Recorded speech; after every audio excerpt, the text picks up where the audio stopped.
Well, welcome to the 3 o'clock ferry from Rosso in Mauritania over to Senegal. And we're crossing one of the great rivers of the Sahara, the Senegal River. It's 1,000 miles long. But it's not just a border between Mauritania, which we've just left, and Senegal, on which we're about to set foot. It also marks the demarcation between the two sides of the Sahara, the Arab North and the Black South. From now on, we're in Black Africa.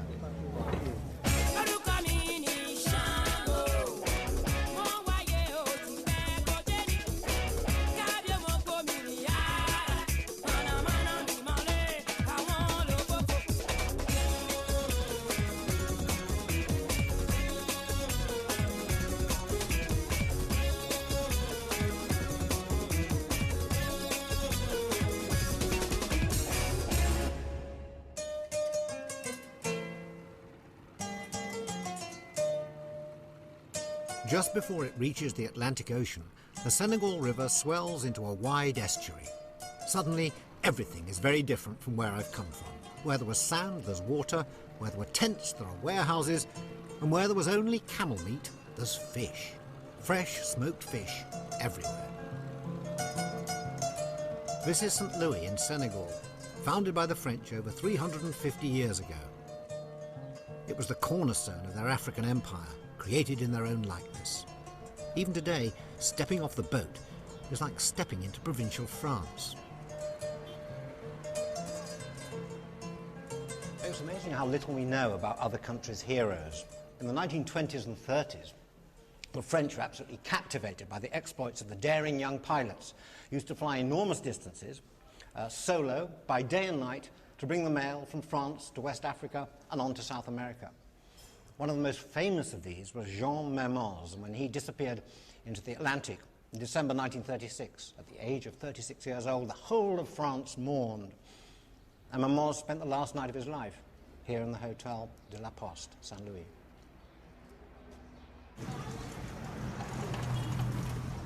Senegal has been independent since 1960, but seems to be in no hurry to shake off the French connection. Le Monde. Combien est le monde, s'il vous plaît? Neuf. And by sad coincidence, today's headlines mark the death of another French hero, the singer Charles Trenet. Merci. Charles Trenet est mort. La mer.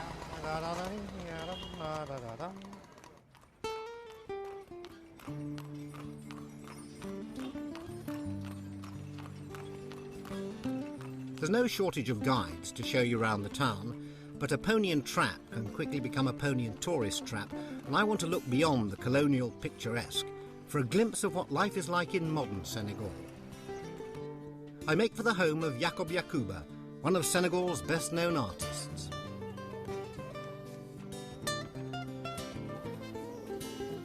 Jacob's particular genre is the lightly clad female, preferably quite young. His greatest inspiration is his glamorous wife, Marie-Madeleine, an actress and star of Senegal's most popular TV soap. Over a communal platter of fish balls in a spicy stew, I ask her about her role. À la télévision, Oui. on traite un petit peu d'un problème, on a pris comme prétexte un problème religieux qui s'appelle, oui. Oh, there's a religious problem discussed in the Voilà, qui s'appelle Bara Saoudi. In the soap opera, the great sort of Senegalese EastEnders, which Marie-Madeleine is the star. I think she marries a man and then he has an affair and then divorces her, and then it happens that she wants to remarry him, and she remarries him 3 times, I think, and that's the maximum you're allowed to divorce and remarry. So after that, I think she wants to stay with the man. The man asks her if she will marry his best friend. It's something like that, anyway. Après moi, j'ai dit non. Même si l'islam me demande d'être une femme soumise. Yeah, a submissive wife. Oui, tu dis rien, tu dis oui. Alors moi, je me suis révoltée. So, Marie-Madeleine, you are a liberated woman in the pour la télévision. Femme libérée. Une femme libérée. Oui. Jacob doesn't seem quite so sure about this. I inquire if polygamy is common in Senegal. There is a Il y a beaucoup, polygamy, a lot of polygamy. That's right, Jacob? Par exemple, moi, j'ai signé monogamie. You chose monogamy. Yes. Yes. Is this true? He chose monogamy. What a good example. Voilà, j'ai peur de la... I'm afraid. I'm afraid. Oh, you're afraid? He's afraid? Oh, wow. You look at you. Yeah. Would you let... She's my commandant. Would Mary Madeleine, I wonder, allow Jacob to have another wife? Jamais. Never. Never. OK, we've got that clear. 160 miles south of St. Louis is a small island which, because of safe moorings and easy defences, became the most successful trading centre in West Africa. It's called Gorée.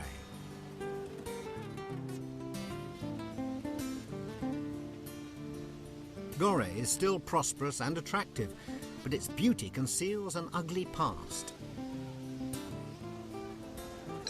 The island of Gorée could really be any tourist trap on the French Riviera, but it owes its popularity almost entirely to its infamous reputation as a departure point for millions of slaves, taken from the interior of Africa, from Central Africa, from the Sahara area, and shipped out to the plantations in America by the English, the French, and the Portuguese.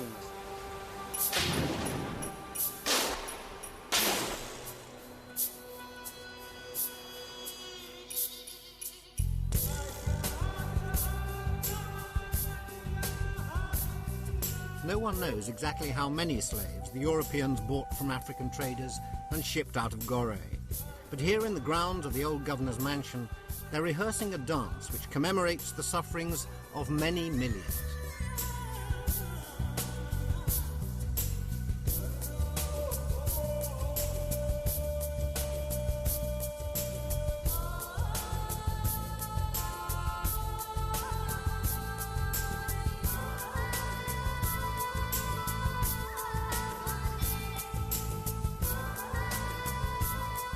This and other dances like it will be performed for thousands of Afro-Americans who come to Gorée each year in search of evidence, explanations, and if possible, comfort from seeing the place where their ancestors had their last sight of Africa.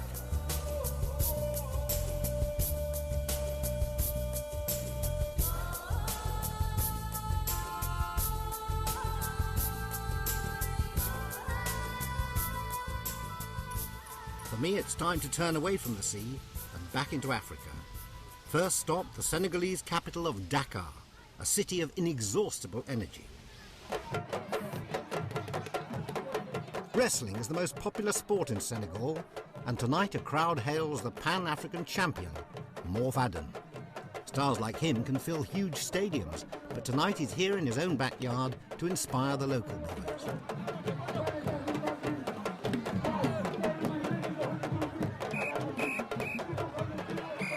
I catch up with the great man and some sheep in the courtyard of his home. Yes, he says he makes money from wrestling, but he spends most of it on his entourage. Shepherds, probably. Outside, the champions of the future are giving it their all. As Morph explains, you need only get your opponent's shoulders on the ground. So a bout can last anything from 5 seconds to maybe 7.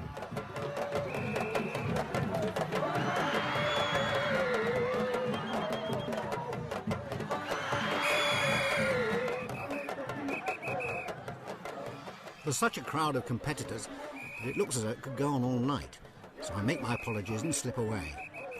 Easier said than done.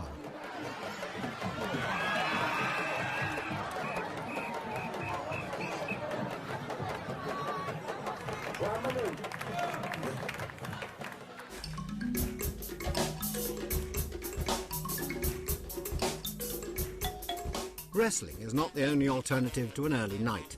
Dakar has a booming music scene, and at a new jazz club that's opened beside the fish market, the band includes not only locals but also an American expat, Tom Val.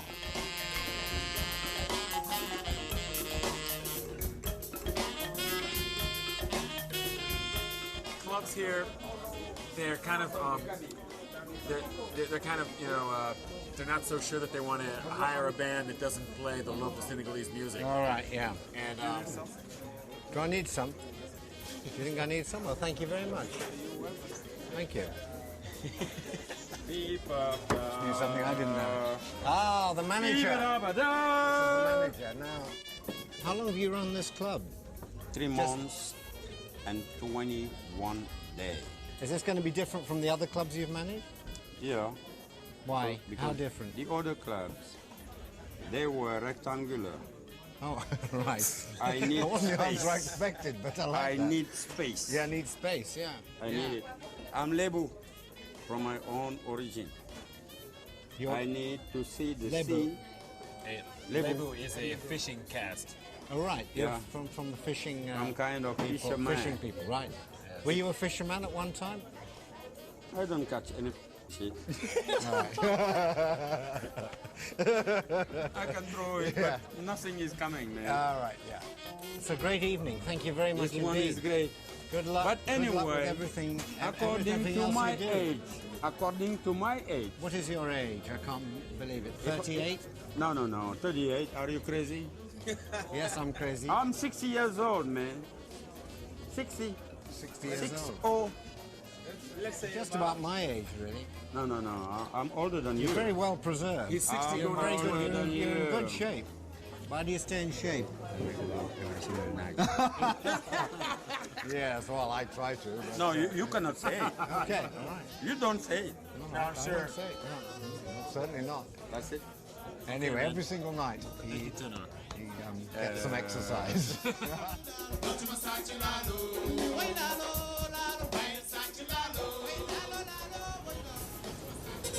Next morning, it's time to get myself and what remains of my brain cells away from the flesh pots of Dakar.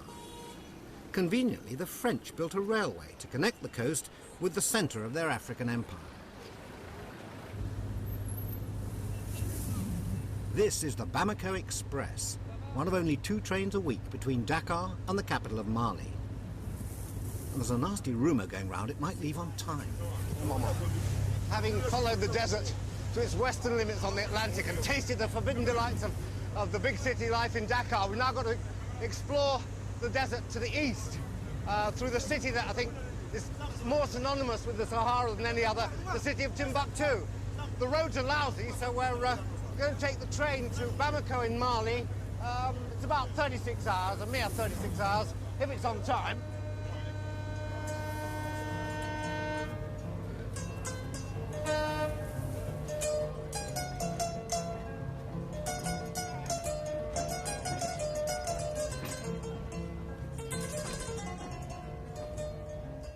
We shall be relying on the railway to take us nearly 1,000 miles into the interior.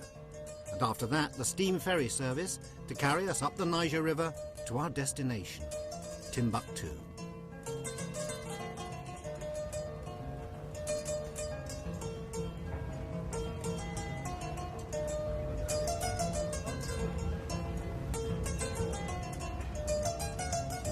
Sheep absolutely everywhere.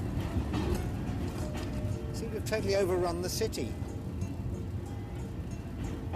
Either they're very, very fond of sheep or there's some sort of sheep convention. But everywhere in town, here's some more coming up here. Rather well fed, rather well looked after. There they are, nuzzling around the old container. It's most odd. I've never seen so many sheep in one place in my life. I'm a bit of a sheep man. Oh, I like them, just in an aesthetic way. Oh, well, the little fluffy tails, the bummy bits. The city sprawls on. Over 2 million people are crammed into Dakar and its suburbs, many of whom have come in from the countryside, preferring safety in numbers to the hardships of wind and drought.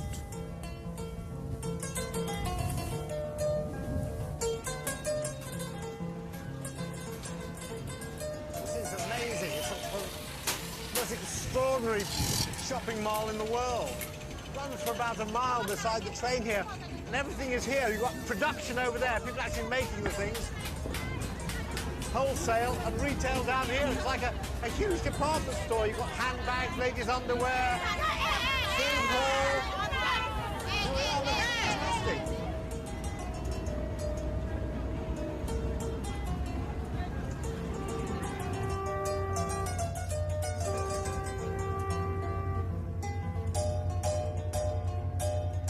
train never goes much above a stately 30 miles an hour, allowing plenty of time to admire the ubiquitous baobab trees, whose branches look so much like roots that legend has it the devil shoved them in the ground, upside down.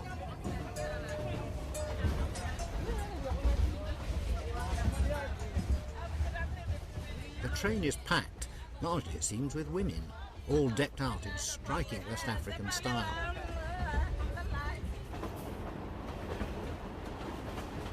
I get talking to one of them, an English teacher called Dade, on the perennial topic of husbands and wives, and how many of each. Before Islam, you know, polygamy existed in traditional society, you see. And they said that, okay, a man can, you know, marry up to 4 wives so that they can work on the fields, you know, they can help each other. That was the idea, you see. And then later on, Islam entered Africa. And men said that, okay, the Quran said that since we are Muslim, we can marry up to 4 wives. What do you think of this? Do you approve of that? Let me tell you something. I am against that. I thought you might be. I am against that. Well, that's my opinion. I am against it, and I know why. Why? Let's say, first of all, I'm jealous. Of the other wives? I don't want to share my husband. And then second, in every polygamist house, there is always trouble. Because co-wives, you know, are jealous. Sometimes they finish before the judge. And every day, either in Senegal or in Mali. Because most of the time, the husband, he got, you know, one house. And all the four wives, they live, you know, in the same house. And, you know, you can't imagine that. Sometimes, you know, one of the wives can go to the marabout and try to do some juju, you know. The marabout is what? What sort of he's person? a kind of priest, you know. You go to see them. He's a seer. He can see, he can predict the future, and also he can do, you know, make some juju. Sometimes the wife, every wife would like, you know, the man to love her better, and they put some, you know, powder in the food or in the water, you know, things like that. Or sometimes when one of the wife is sick, for example, she's gonna say, okay, that's my co-wife. She's a witch. Superstition, juju and black magic remain powerful forces out here.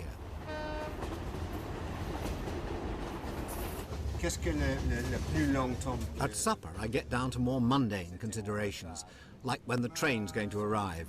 I ask my businessman friend if it's often late. Well, he explains diplomatically, instances of it arriving on time are rare.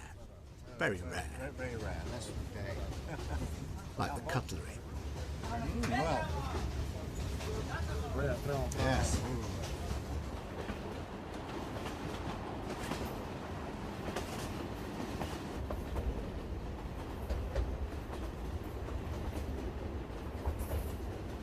Early next morning, we cross the border into Mali.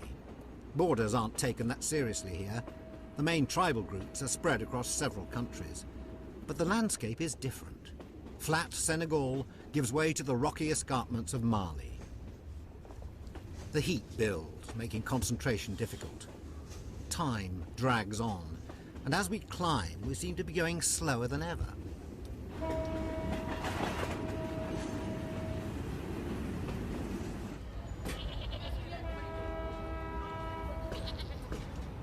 Well, we've now completed 33 hours of the supposedly 35-hour journey, but we're becalmed here at some station on the way. We're still 10 hours away from Bamako.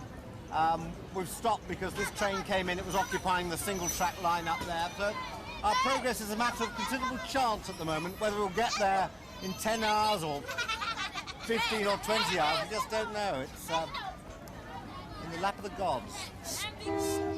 Well, away. Bye-bye. It's always a good sign we're actually moving. It's very encouraging. There's a cloud of dust up in the front there. I can't quite even see the engine, but we are on the move. We are heading towards Bamako, and we're only 10 hours late. Well, I think that calls for some sort of celebration. Une bière, s'il vous plaît. Merci. It's 500 back, so that's about 50 pence for a beer. Not bad. So I can never quite understand in an Islamic country whether they allow bars, but obviously on this train, kind of typical of the tolerance of that's found in Mauritania, Senegal, and now Mali. Don't seem to be too fierce about applying the rules, and if you want a beer, you can have a beer.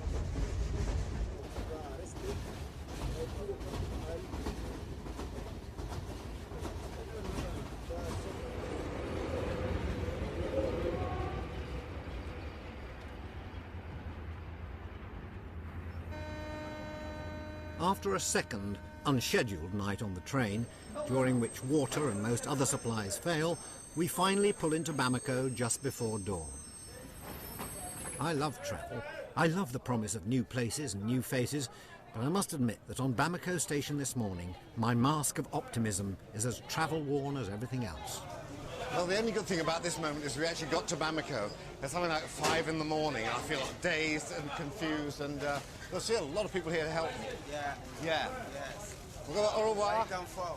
Oh, I don't know. I've not a clue. You don't know what it is?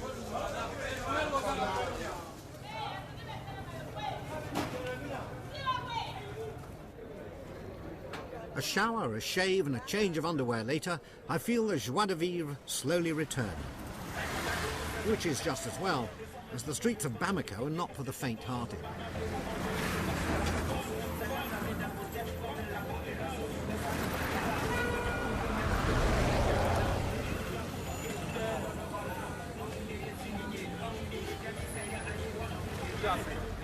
I take refuge at a local cafe, where the proprietor promises to fix me up with the nearest thing to a double espresso.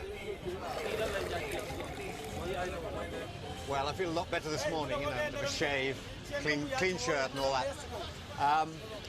There's the station. We arrived in the dead of night.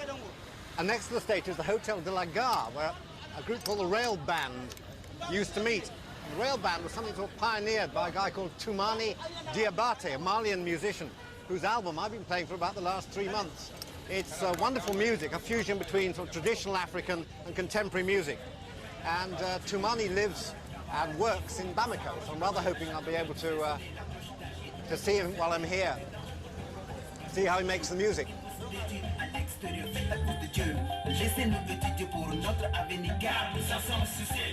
Toumani is not just a musician, he's also a producer, and that evening I track him down to the club where he's watching his new rap act.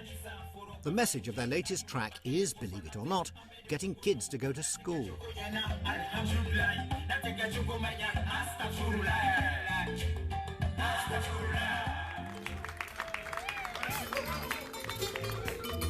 Later in the evening, Toumani takes to the stage with his own band.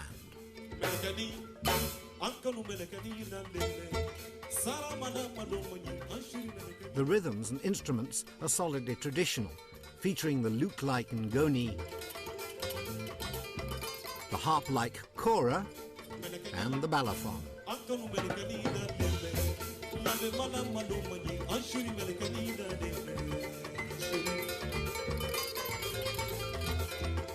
Music like this has put Mali on the world map.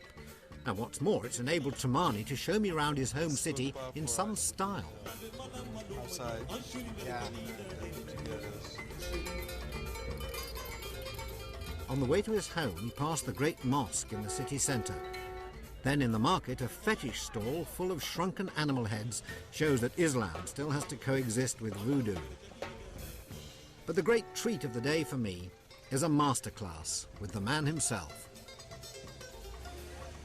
When did you start mixing the kora, the traditional instrument, with the more contemporary instruments like the guitar?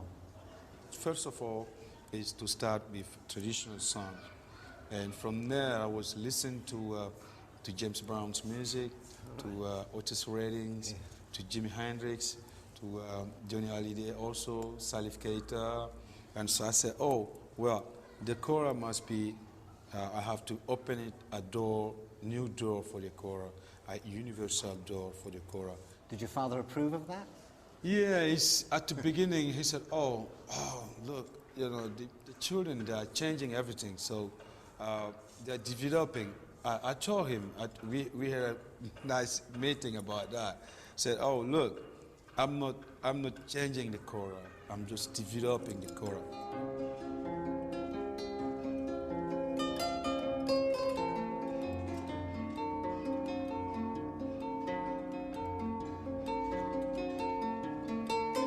Kora playing, like so much else in Malian life, is rich in history.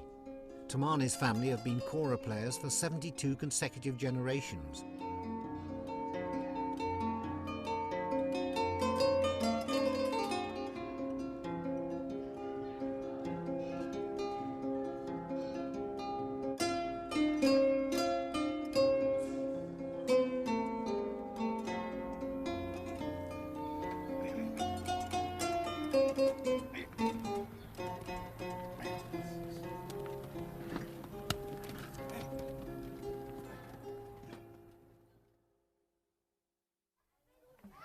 "400 miles from Bamako lives one of the most extraordinary tribes in Africa. This is Tireli, one of the villages of the Dogon people.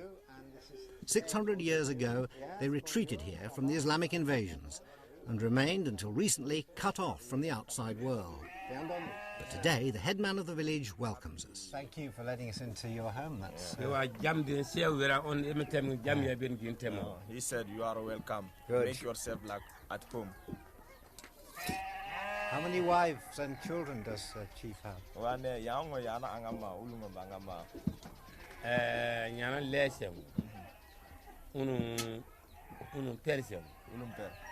Two wives and 10 children. Wow, that's a handful.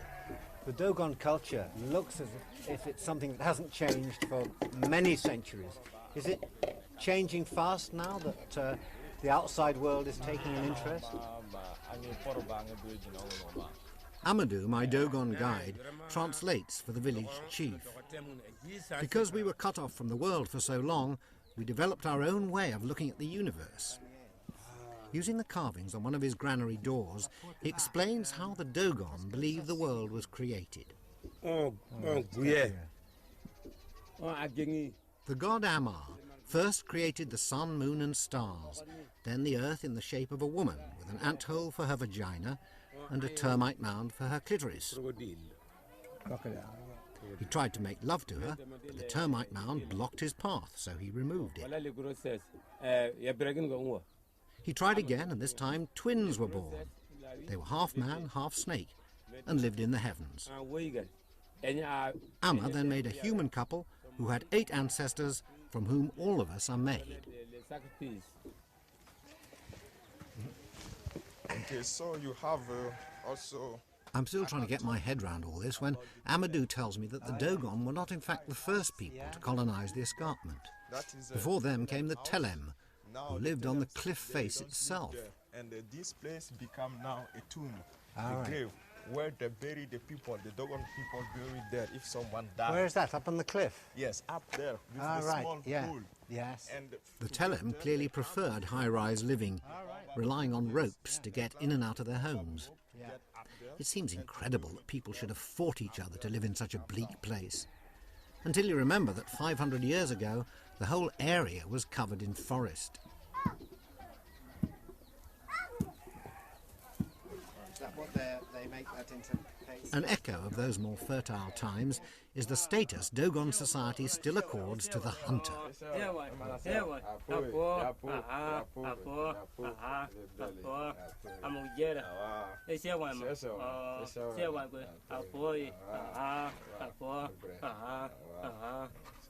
That's terrific. This is the greeting. You go through the entire family. Yes, this is a greeting. That's a great one, that. And we I have say? to Just greet says- and to ask everyone one by one. Yeah. Since go to ask also, someone of them ask, how are your donkey? How are your cow? Yes, it's funny, you know. So, but this is polite. You have to ask everything If you didn't Well, ask, will you it's tell not him that fair. I don't know any Dogon at the moment, so I just say Sarah. What do they hunt here? There don't seem to be. a Oh, lot of here animals out there. he hunting monkeys, wild rat, and dog. And do you eat much meat here? Oh yes. When they're hunting, when they kill animals, they eat a lot of meat. What? Sometimes if they didn't find animals, they kill themselves sheep or goat. Yeah. A rat? Do they have a bit of rat Yes. tart every now and then? Yes, they found also sometimes a rat on the rocks. The rat that they hunting after there on the rocks. Yeah. And the monkeys and the dog, the antelope. Does he shoot them or does he? Yeah, this Oh, is wow. something what he had to That's a bit of kill monkeys. monkey that's seen yes. better days. Yes. On top better. Oh, right. This is a monkey's head. Yes, absolutely. Can he show me? Okay. Watawa never Nanta. He will show you. Okay. I see. That's gunpowder made here. Yes, made here. Yeah. Local gunpowder. Yeah. Yes. What is it? The makes I think let me. This is a local gunpowder. Oh yeah. Oh wow. So here we go. What is it? Yes. Well away from them. Oh. Oh, it's working. Aye. What minute now? What you can that give that door. Give on that door. The monkey's possibly cheering up. Give that door on top. Don't when you want that.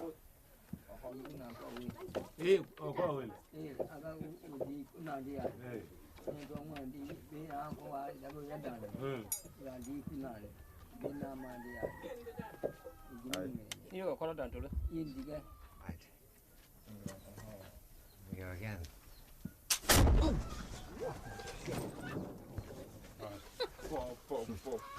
Yeah, that's okay. That just It's got okay? blast right across my face. Oh, it's also That's okay. I know how you feel now. Well, it worked. I think I preferred it when it wasn't working. Having survived the hunter, I now have to survive a lunch of goat, millet and baobab leaf. Okay, so we just grab in. Ow, oh, it's hot. It's hot. It's hot, Very hot, yeah. Slowly. Yeah? Oh, ow. It's very hot. Yeah. And the people said you cannot be a strong man. Oh. In the future, yes. Well, You I'm must past do all it. that now, Yeah. so I don't really mind. You have to eat when you have to eat when it's very hot. It's hot, eh? Yeah. Bon. Yes, it's the local food. The sauce is really good, but I All can't the big emphasize how family eat. hot it is on the end of your fingers. I don't know how they eat it, actually. The tender, artistic little digits. It's not just the food itself that's hot. It's the temperature outside. 56 centigrade at midday. That's 134 Fahrenheit. It's the hottest meal of my life.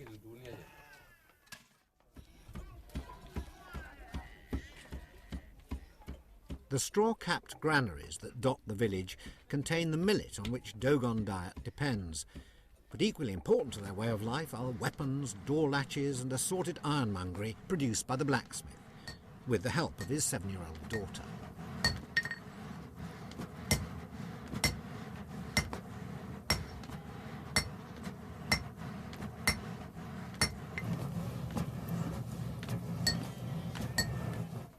The blacksmith is one of the most important men of the village, because in Dogon folklore the first blacksmith was the man who stole the fire from God. But his duties extend beyond simply making things, as Amadou explains to me. So now, another importance of the blacksmith, when they must do a circumcision in a village. Circumcision? Yes, Yeah. circumcision is the blacksmith use his own knife to cut the sex of the boys. The blacksmith Yes. actually does the circumcision Yes, himself. and the blacksmith women do the excision for a girls. Is female circumcision still common here? Yes, they still practice, they still do it in a village. So most of the girls in this village here will have been circumcised? All of the girls. All. Yes, all of the girls.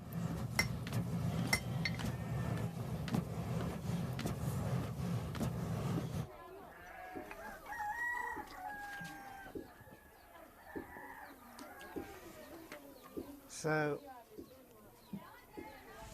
the termite mound and the ants below. I'm not the first one to try and make some sense of all this. There's a joke that runs, how many are there in a Dogon family? 5. 2 parents, 2 children, and 1 French anthropologist.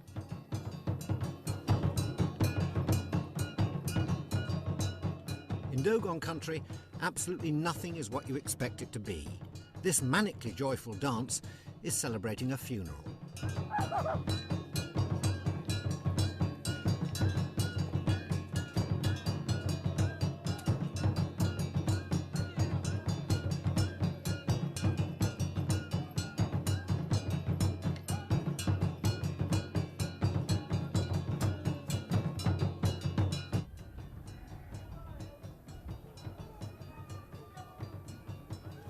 I know it's an old cliche to say that you found somewhere that is quite different from the rest of the world, but in this village of Torelli here in Dogon country, it's absolutely true. The way of life here, and the reason for the way of life here, is quite unlike anything I've ever seen before. And I will never see anywhere like this again. They've been very, very good friends, very good hosts. But don't tell anyone.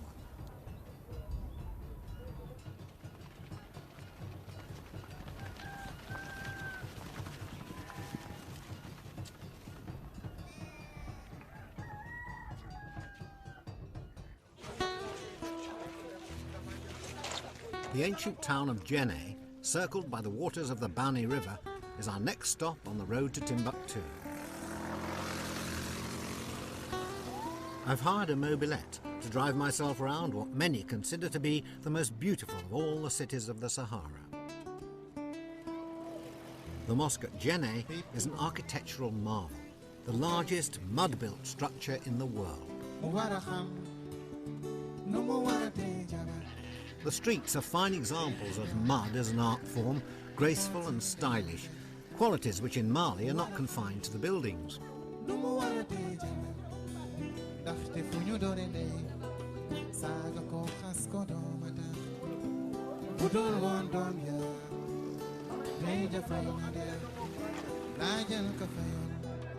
Djenné doubles its size on market days. I'm shown around by Amadou Cissé, known to the world as Pygmy. What tribe or people are you from? I'm Fulani, I'm half Fulani. You're Fulani? Yeah. All right, half Fulani. What's the other half? My father, the other half, Yeah. Sonrai. Sonrai. Oh, Sonrai, yes. Sonrai Empire. Yeah. I remember that. Yeah. Whoops. Sorry. No, You know an awful lot. You know a lot of ladies, Pygmy, don't you? You seem to know all the ladies. Is my it? city and it's okay. Yeah. I should know the people. Are the women in Mali, they're just more, they're quite friendly and open? They don't mind, they'll come up and say hello, and even though you're a married man? No, it's okay. I know them since Yeah. I was younger. I heard it's my city and everything here. Yeah. I heard that you met your wife in the market. Is that true? If I met, I met her on the market. Yeah. And if you want, for the first time, she's Fulani. She's Fulani, and you're Fulani. Yes, I'm too, Fulani, but for me it wasn't necessary to be Fulani or not. Yeah, For me only, she was very nice for me. Then every time when I come, she bring milk because she sell milk. Yeah. And for me, every time when she come, I see her. She was pretty and young, nice. Yeah. And for me, I was always happy to be with her. Yeah. You see, and because first I was only buy milk. I was like her You just client. came along to buy milk. You were a customer. You were a punter, exactly. Yeah. You were And getting now- a pint of milk, and you fell in love. What is special about Fulani women? What makes them so distinctive? Can you tell a Fulani woman here in the crowd? Yeah. Example, she's a Fulani woman. Yeah. She's a Fulani girl. Why? She's the cousin of my wife. Oh, you can right. see She's during the cousin of your wife. She just happened to find her here. You see around her mouth. Yes. You see? That's Yes. like a tattooage. All right. And that's a family sign on her face. You see? And those marks there. Yeah. And Selina, jam tam. Yeah. What in that?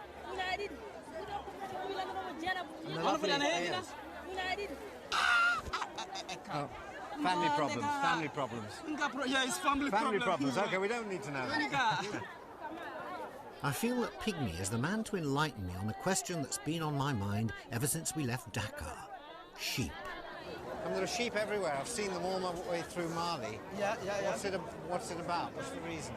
If you want, now it will be like a Tabaski fast. Tabaski is a major Islamic festival in which the head of the household is required to sacrifice a sheep. It commemorates the time when God spared Isaac, the son of Abraham, an event common to Muslim, Jew and Christian. And are they all male sheep who are killed? Only males? Yeah. The sheep are obliged to be complete. Oh yeah, but they have to be men. Yeah, I mean, men, not females. not females. Yeah, because obliged of to the be men. story. Yeah. And Men's complete very meaning good. what? Complete? Complete, not with one eyes or one leg, something like that. Pygmies left it a bit late, and like turkeys on the day before Christmas, it's becoming a seller's market. What's the problem now? Now you say 40,000 and it's 40, very hard. I need to discuss. That's the 40 pounds. So you haggle down a bit? Yeah. Now what is it down to? 37. 37? But there are 2 or 3 people you're dealing with here, aren't there? Yeah, because this man is the manager. Yeah. You know where you can find the best sheep. But I think he gets something from the owner. And he tell me he's a good price, I should buy it. The manager gets a bit of a bung. He trousers a few. This doesn't happen like this at Sainsbury's, does it? Okay, so you get the... Now the family you get the boys to take it back for you? Yeah. Normally it's always when you buy a sheep. Yeah. Yeah. Is it... Malian women always look sensational, but for Tabaski, they make a special effort.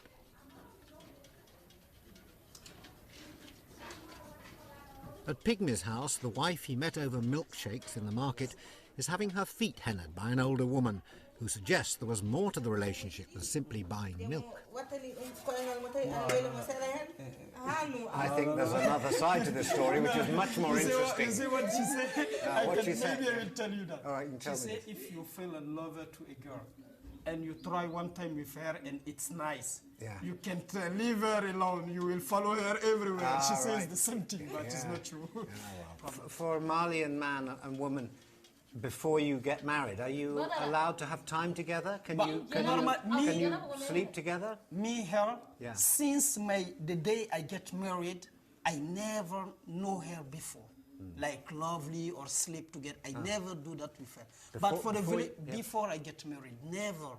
But for the villages people, for them it was strange because they don't believe I never make love or something with her. I like Pygmy, and I like the fact that he overcame his parents' objections to marry the woman he wanted.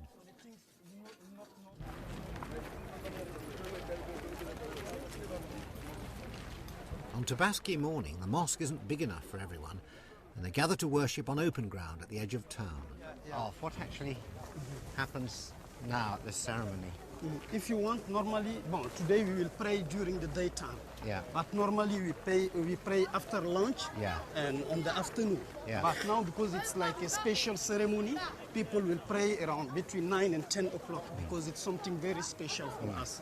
You see? Then first is the imam who should make the sacrifice, kill his sheep here in front of all the religious, and after people go home to make the same thing, do them sacrifice.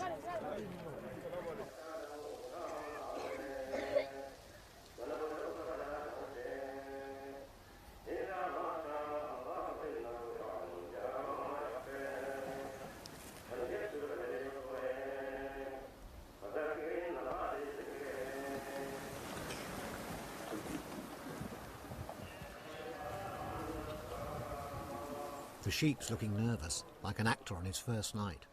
And last night.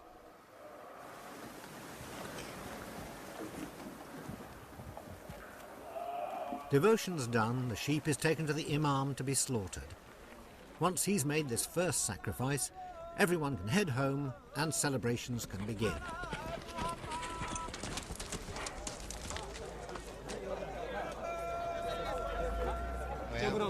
It's one of my yes.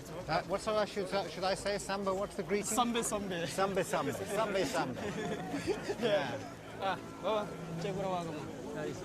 Sambe Sambe. It's good. Getting better. It's good, yeah. I know 2 words. Well, 1 word twice. Sambe. It's good like you do. As we approach his house, I sense that, for the first time, Pygmy's ebullience is beginning to fade as the moment comes for him to do his duty.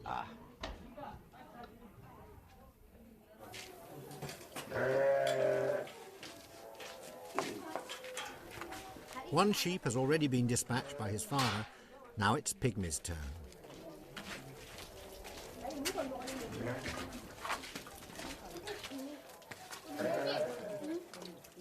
As Auntie looks sternly on, he's instructed in the importance of a swift, humane technique.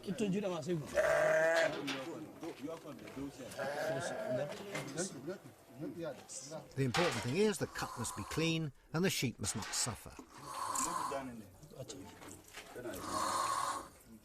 The blood flows out into the gutters, the knife is washed, and within half an hour everything that can be eaten is ready for the pot.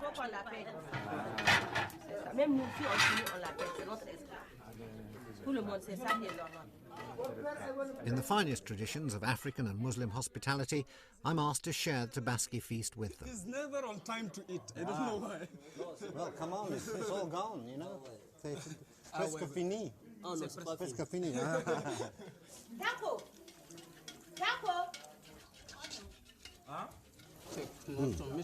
Thank you. Thank you. Well, do you say something? You say give thanks? Oh, I mustn't eat it with my left Normally hand. we never eat with the left hand. No, I know. Always I with know, the right I know. hand. I've made a terrible gap. Oh. See, they are laughing because you are not used. I know. I'm not used to it. But you've got to try something new. Find out how people.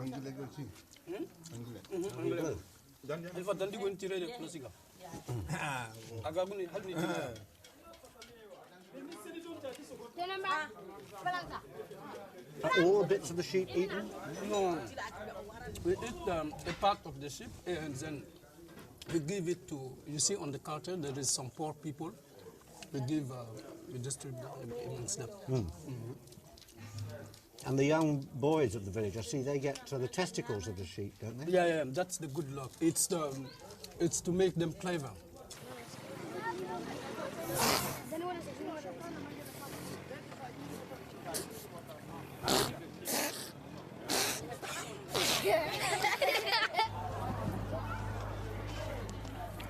Jenny's days of greatness ended when the River Bani silted up and trade moved to the nearby port of Mopti.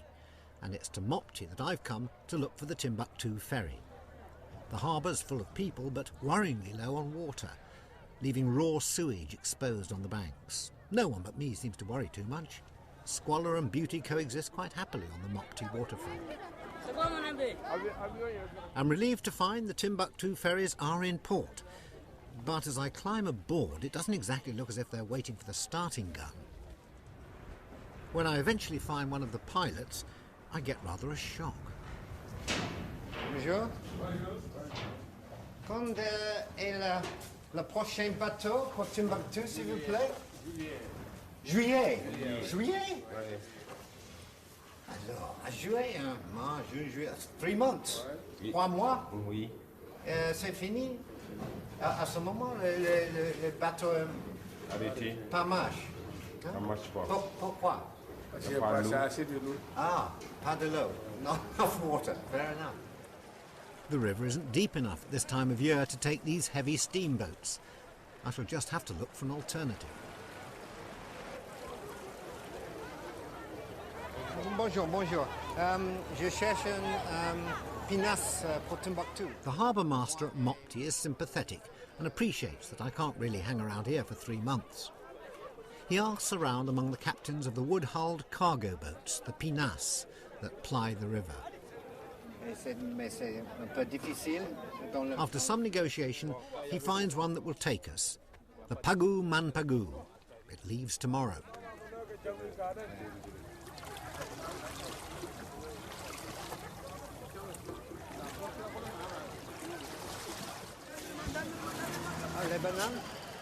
Day of departure. Time for Englishmen in silly hat to take on last-minute provisions. Ah oui. 300. 300. 300, c'est très cher, n'est-ce pas? Mais vous êtes très belle. Merci. Merci. Voilà. Look, we have some bananas. The river's encouragingly busy.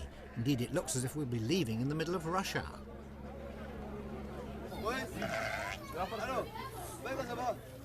I squelch through the mud and filth for what I pray will be the last time, and sling my bag on deck. Unfortunately, there is no deck, just an open hull below and a small farm up on the bridge.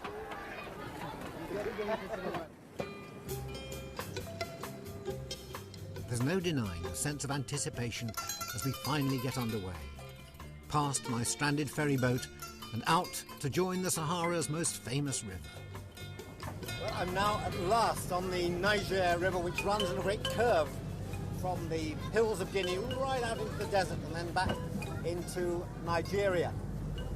About 200 years ago, no Westerners had really seen it. And suddenly they decided they had to find out about this river and this part of Africa and the great wealth that was carried on the river. And this man, Mungo Park, who left behind his travels into the interior of Africa, was the first Westerner to come and to actually see this river in 1796. And then, of course, the race was on to try and get to Timbuktu, which was the great, famous, legendary city on the river. Mungo Park never made it there, but others did. And I hope we will, actually. The wind doesn't strengthen anymore.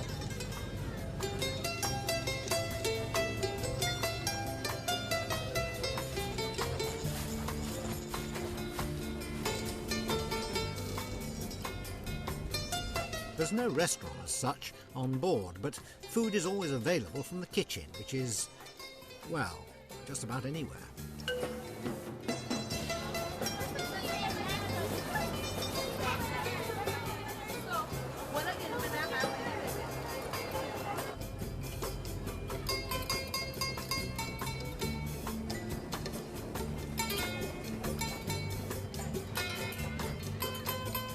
At one stop, Kristin, the Norwegian, comes aboard.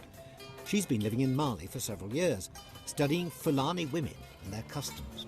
The other thing that I've heard here, and lots of people have said, still goes on, is circumcision, both male and female circumcision.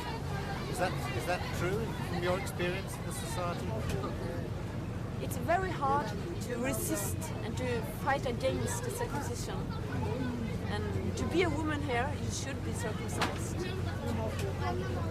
Do you think that does, I mean, the European view would be something a bit barbaric and cruel and ruins the pleasure of sex for women and all that sort of thing. Do you think that's true? It doesn't sound like it from what you say about women here. That's quite sure. That what is sexual pleasure here and in Europe, I think it's quite different.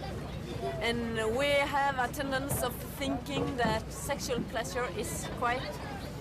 It's impossible for a woman that has been circumcised. I don't share that opinion. And what men find attractive here in Africa doesn't necessarily correspond of what is attracting a man in Europe. You know, in Europe a woman should be skinny. But here a woman should be fat. Yeah, I've noticed. Yeah. And that's very contradictory. Yeah. She's also a part-time Christian missionary. Not an easy thing to be in a Muslim country. Isn't it hard to convert a Muslim to Christianity? I have never considered evangelism or the biblical message in numbers, in counting. It's what is the heart, and you know, the most important is to love each other.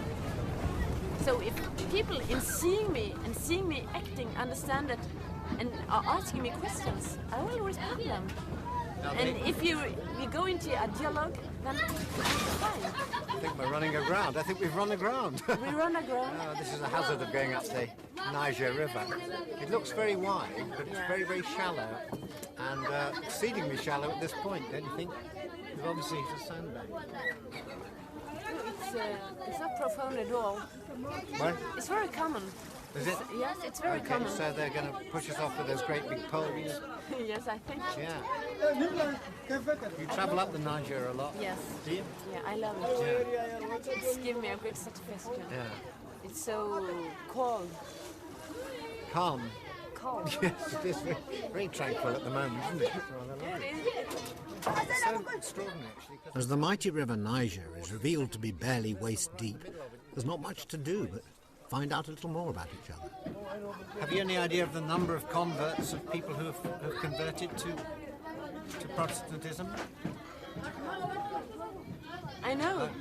You know? There are people that have been converted. From Islam to? From Islam to Christianity. Right. We have been working in Mali for 15 years. But just to determine it, what do you call it? Determine the number. Yeah. It's improper. I don't think 100, 1,000. It's not a good question.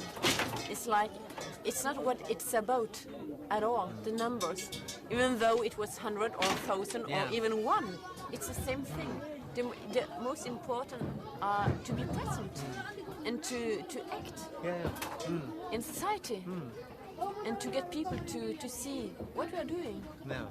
And I don't count in souls or converted. No, just roughly, you know, whether you knew whether it was in thousands or hundreds or ones or twos, that was all. Because then I can say, oh yes, well, a number of people have converted in Mali, but I don't know the numbers, so you're not going to tell me? I'm not going to tell you. I think it's a ridiculous question. Well, after another day and a half on the river, I'll ask you again. Maybe.